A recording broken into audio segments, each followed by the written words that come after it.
off-season training wins? I know that you've talked about working on some stuff, but what about you? Wins, just stuff we worked on and. Yeah, things that you've been working on that have been going in the right direction. Yeah, I mean, just like I feel like every off season I try to reassess like what did I want to accomplish this past year? Did I accomplish it? Usually, maybe like I accomplished 50% of it. Yeah. Like I'm still like, this could still be better, but I pick and choose what I then want to take into the next year based on partnership and all that. And this year was a lot of defense, just like. The more film I watch, the more I'm like, holy shit, we're so bad at defense. Like, I'll acknowledge that we are good volleyball players. So put us anywhere on the court and we're gonna give you trouble. Yeah. But we are so bad at defense. Like in terms of covering the same part of the court, and like I think it's been working in our favor because people have no idea what the hell we're doing. Yeah. Because we don't know what the hell we're doing. But there's like a lot of inefficiencies where I'm like, wow, like we could make our life so much easier if we just like worked in unison, and maybe like I wasn't like jumping on contact every time. I do the exact like we watch film like and my mid-air. Feet are mid-air and together. No. Because I'm like in the middle of a shuffle, so I'm like my feet are off the ground and together, and my hands are like stuck. I'm like handcuffed already. I'm like, how is that gonna get me and it's like consistent across the board. Yeah. So that was just like, it's kind of exciting to see stuff like that, especially when you're already doing well. So it was a lot of that stuff. And then, so just getting my feet balanced and figuring out the feeling of what I want me balanced on defense to feel like. Yeah. And then I translate that to the gym. And I tell my coach that, my strength coach, and also Jose, and then just rep it out in different scenarios and whatnot. And then my posture a little bit on defense. I'm kind of trying to think of defense differently than pass receive. That's what I've noticed. Like I'm so comfortable in pass receive from indoor. Indoor I was kind of playing the same style, but I can be wide. I can get myself behind the ball. I can get in a really deep, wide lunge and like stick a platform pass. But on defense I'm stuck. I can't move out of that the way I need to. So just playing defense the way I want to play defense, and then passing the way I want to pass, and separating the two has been something I've been working on a lot, and it's coming together. But now we do it full speed, and it all goes to shit.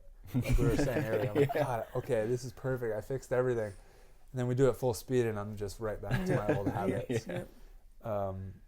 So that's been a lot of it, balance and whatnot.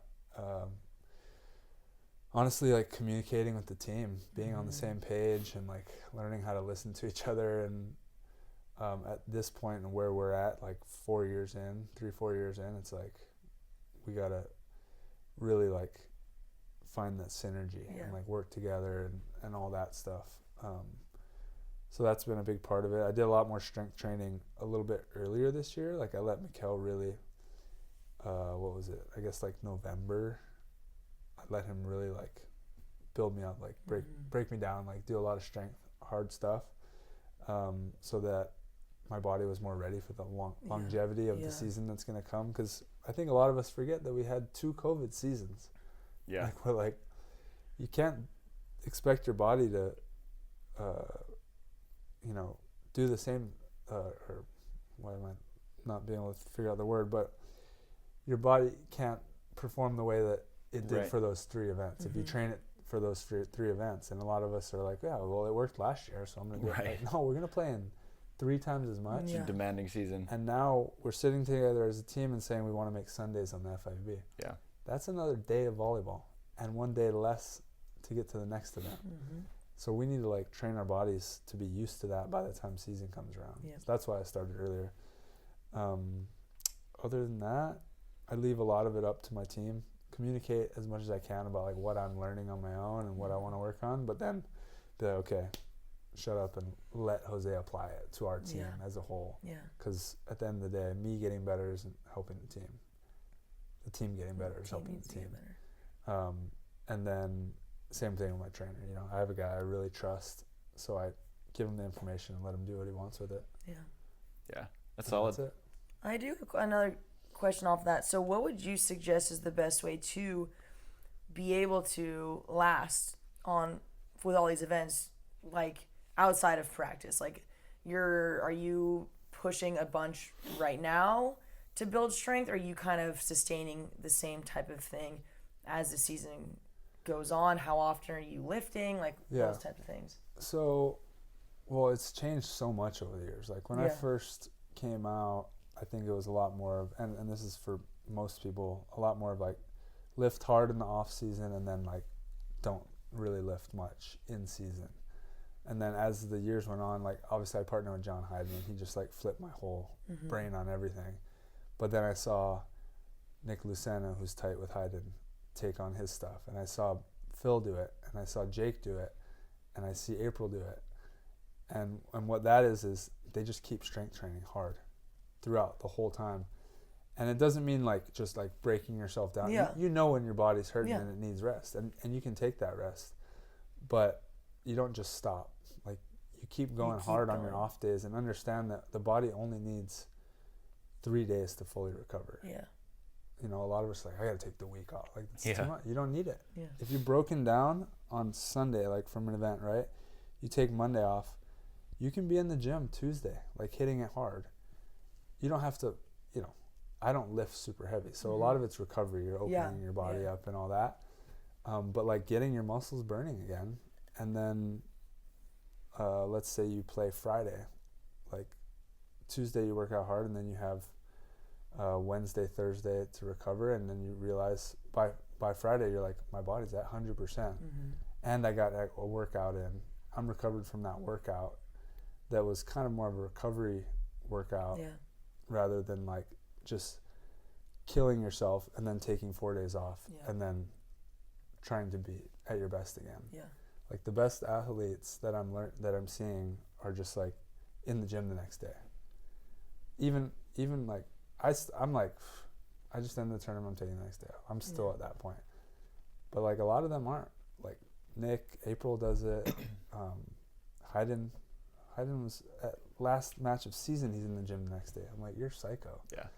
But it works. Like your body recovers from work. You don't get broken down in the gym if you work out the right way. If you're doing like crazy like CrossFit stuff, then you could probably hurt yourself. Yeah. But like you just keep working out steadily. The highs and lows are what kind of like throw your body off, I think. Yeah. Well, when we had Jake on the podcast, it was the day after the Manhattan Beach Open finals that him and Taylor lost to Phil and Nick. Yeah. And we talked to him after he was in the gym. Exactly. The day after the Manhattan final. And Manhattan is the longest tournament of the year on the AVP, in the deepest sand, in the hottest conditions. And it might be like a few reps. Nick Lucena started working out day of matches, like in the Olympics, because he's so used to it. We only play one match a day. He's in the gym that morning working out. And it might be, he usually does 10 reps, he's doing 3 of everything. Yeah. But like, it's keeping the body moving. It keeps the body moving. Yeah. That was actually what really helped me on the World Tour last year, was that, because I talked to Nick about that, and he lifted the morning of. And so our first tournament of the year when we played in Doha, it was all night matches. Yeah. And so I would get a light, like 30-minute lift and stretch in the morning. And there's something about it. I think it also supposedly like primes your body for what, like the next one.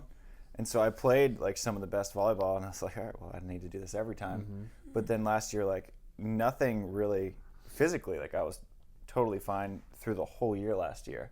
So I was like, all right, well, working out works. Because it also balances your body. Yeah. Like your volleyball is not good. Like you're opening up one way and hitting as hard as you can with one arm the whole season, with jumping with one foot forward, the other one back. Weightlifting is all symmetrical. So you're reteaching your muscles like this is how it's supposed to be. Right. Don't overpower this one or that one. But if you don't do it, the more you don't do it throughout season, you just get built into this, off body where your right arm's doing more and your left knee or whatever, and you're going to get the jumper's knee, and just more and more pressure is going to go into that. But if you keep resetting your body after every one, where it's just like, nope, like symmetrical weight, balanced, even, this is how I want to move, everything's well thought out, your body just stays symmetrical and it works a lot better throughout the year. That's where injuries come, right? Is when you're off balance. Overuse. Yeah. Yeah. Oh, that's really interesting. It's Great not follow-up necessarily the overuse, right? Because your muscles recover fast. No Yeah. matter how much you break it down in 2 days, Yeah. 3 days, your muscles are ready, like primed, because of that work you put in. Yeah. It's the tendons and the joints that are gonna keep you out of tournaments throughout the year. And I think people are like, oh, I'm so gassed. Like, well, are you hurt or are your muscles tired? Yeah. Because like, you're fine if it's muscles. Yeah. If it's tendons and stuff, then you got work to do. Yeah. Or you're behind. And I mean, listeners, like, you're a pretty perfect person to listen to because I mean, you've been staying healthy through an autoimmune disease for the last couple of years. Like, you're on it. Yeah, I'm pretty on it. Well, I also have a good team. Like, I got Mikkel. Like, I drive up to him for a reason because he's teaching me all this stuff. Yeah. And I got to be with Hayden early on. Yeah. I was on the world tour fairly quickly, so I'm like, I was with Nick and Rosie and everyone, and I'm seeing who's doing what and how they're, let's be honest, how their training has evolved. And Nick went like, I'm doing what Hayden's doing, kind of thing. And then I feel like Phil was kind of like on the same, he did his own thing, but kind of was on board with that. Jake, same thing. Rosie, no, Rosie's going to do what Rosie's doing. But where's Rosie at now? Yeah. Physically. Well, and there's a reason why all these guys that are in their late 40s are still able to compete at this high of a level. Yeah. So imagine if you do it in your early 30s or late 20s. Yeah. Or early 20s. Yeah. Getting strong, Saf. Well, I'm going to the, what do you guys call it? The Garden of Gains? Is that what you call it in your house? Garden of Gains. Gains. Going there a couple times. The Kona Brew. I've been using those. Yep, I've been using Power those. blocks? Yep, yep, that's awesome. But It's my donation. I mean, yeah, I think it's cool for people to hear about it. But even for me, like, I'm still trying to figure out what works for me. I went to F45 this morning. Okay. Yeah, and I had no idea what it was, and I got connected with them, and they're like, yeah, come like check it out. And you go and you see these like smaller weights, and you're like, oh, and all these people who aren't athletes are like, oh, I'm gonna go kick ass today. Yeah. And I was dead after. It was like a 45-minute for sure. HIIT workout, and you have these little pods with 3 exercises, and it's not heavy weight at all, but I did full body stuff, and I got a really good sweat in, so I got some conditioning and some strength stuff. I felt awesome after, and then I went and practiced, and I was tired. Yeah. But, it felt good to like feel like I actually, because sometimes I go work out and I'm like, what do I want to work on today? I don't know. Like, 'cause I just don't really know. I don't have a coach helping me. It's hard. I'm motivating myself, but what's best for me to do? And I think the full body movement kind of thing too, because you're moving, it's hot in there, you're sweating. I think it was great. I'm going to try it. And tomorrow's cardio day. Today was strength and conditioning. Tomorrow's cardio. So I'm curious to see the difference. Like stealing, when you like find a good workout, steal pieces of it. Exactly. And then put it together. Because you're going to need to do it on the road. Exactly. When you get out there and you're going to walk in the gym, like, Yeah. Steal the stuff that you had at UCLA, stuff that you see there. What stuff like really taxes your muscle? You feel like you're really getting a good workout, but it's not breaking your body down.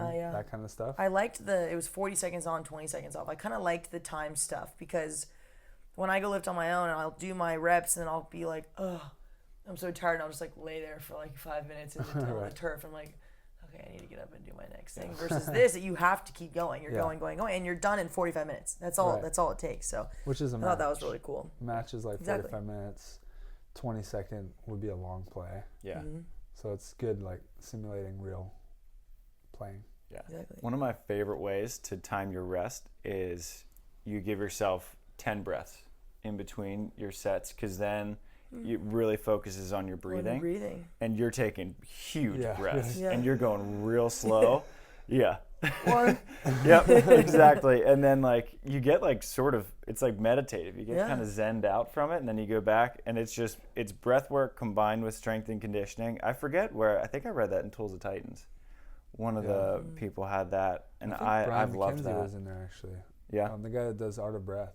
Okay. Actually, I did one of his seminars, and he told me that same thing Gabby Reese told us. I don't know if you were there when I asked her, but the like ideal, I was asking him like, for volleyball, I go hard for 15 seconds, and then I have 15 seconds or whatever, to recover, and then I go hard again. What's the ideal recovery breath? Yeah. And he was like, slow, deep in, and then out quick. So that like. Yeah, basically that. Interesting. That's what he said was the best for it, because all the different breaths have different I don't know. I don't know what it does, but because I think the sharp out, when Gabby was talking about it, that's how you get all the CO2 out. Yeah. And then you're just breathing in good air. Yeah. Yeah. So that's how I time the rest. Yeah, is cool. just like big deep breaths through the nose, and then I go slow out the mouth because I'm timing it. Yeah. But dude, if you put yourself on a real clock, which my trainer does sometimes, you realize that you never do it on. If you're counting in your head 1, 2, you're like looking around. What was it? 3, 2.5, 4. Yeah. For sure, you're doing 15-second right. If Yeah. it's on a real clock, like you can do it on your phone and stuff. You're just like, really? Like this is no freaking break at all. At all. your clock's broken. You do that workout at F45, like counting in your head all the reps. It's for sure an hour. It's at least an hour. At least, Exactly. It was good, and it was like you finish your workout and you have to move to the next little station, and you have to get there quick. If you're like dilly-dallying around, like you're not going to start in time. Yeah. And they're yelling at you, let's go. And I was like, Yeah. oh my gosh, it's good. It was 7 a.m. I got up, I felt like, oh my god, this is a good start to the day. Yeah. I like cross training too. Just like in terms of your mind. Depends how you like or how you work. Like a lot of people are like, I know what I like and I want to do it. Like they want that consistent routine. Yeah. But I like to like switch it up. It like makes it fun, you know. Yeah. Oh, I'll do one of these classes. I'll do a yoga or do this or that or surfing. Yeah. Which I've gone away from more and more nowadays, just because my stuff's just like fully regimented. It's just like I know what works and just stick to that. Yeah. And all my free time is taken up by a child. A really cute child. But you got to take that into account, like all the fun, stuff you enjoy and like that's stimulating. For sure. Yeah. Do you have any off-season wins? I think honestly going to Missouri this past weekend was like the biggest win of the off season, and not just because me and JD played well, but we're in this bubble, right, where all the beach volleyball players are trying to. We put so much pressure to like make it, right? And it's a lot of it. You can see a lot of people. It's not the joy is kind of gone in a lot of it, and then you go to a place like frickin' Springfield, Missouri, and it's this beautiful 10-court facility, and they just love volleyball. They love it.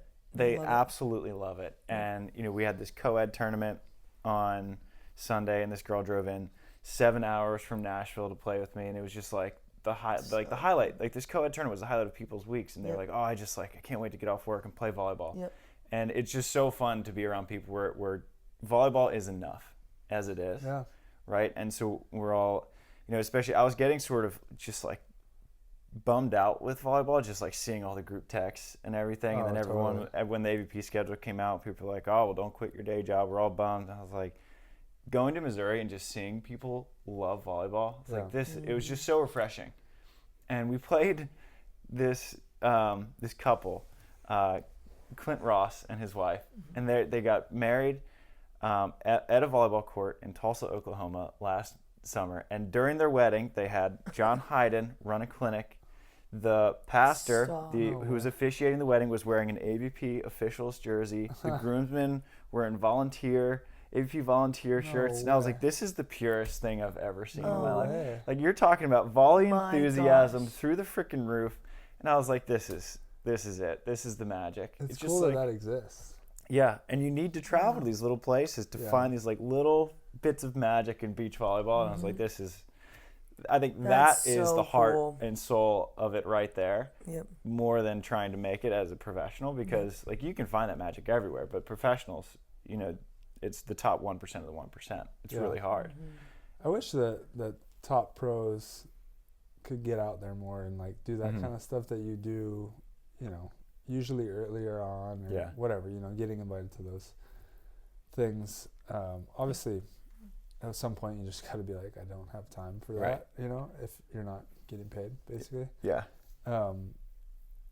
But that is like definitely something that you forget about when you just get into your routine and you're just like, I'm on tour. Like even going to Austin, right? And like the little stuff I did this off season was like, oh yeah, I forgot. Like we have a great fan base in the US. Like there's so many people that love this sport and like watch us. We don't even like remember that they're watching us every time we play.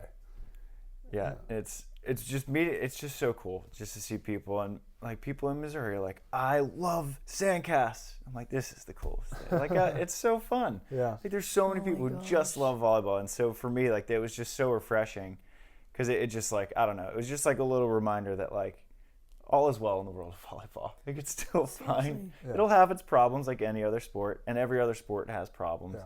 Like Phil Mickelson is talking about leaving the PGA Tour because like it's greedy. I was like, all right, well, if the PGA Tour is too greedy for Phil Mickelson, then you know what? Like, right. The last place guy is making $500K a year. Yeah, and you know what? At least. Volleyball, we're gonna have problems. PGA will have problems. NBA will have problems. Exactly. Like it's it's all just perspective. it is. Yeah. And so it was the greatest dose of perspective that I didn't realize that I needed, and then I came back. I was like, wow, I love volleyball again. This is great. And I'll be honest, like my all-around vibe right now, after seeing AVP schedule and World Tour, assuming we get to actually play that, it's like the best. It's amazing. This is the So best good. I've seen since Grand Slams. When we had Grand Slams and the AVP had like 8 events when I first, maybe less, I don't know, around there. I was like, this is great. Yeah. But like for some reason, I feel like the energy is like convincing me that it's not. I'm like, should I not sign up for this event? Or like, what's happening? Like, it looks good to me. Yeah. So I think that the more people are sort of kind of understanding the schedule of the AVP, I feel like the excitement and the optimism is there, where people are like, actually, I could play a tournament pretty much every weekend and make decent money this year, whether I'm like, beating Tri and Trevor or not. Like, I don't know. I'm excited. I'm optimistic about beach volleyball for the first time in a while, honestly. Me too. Yeah.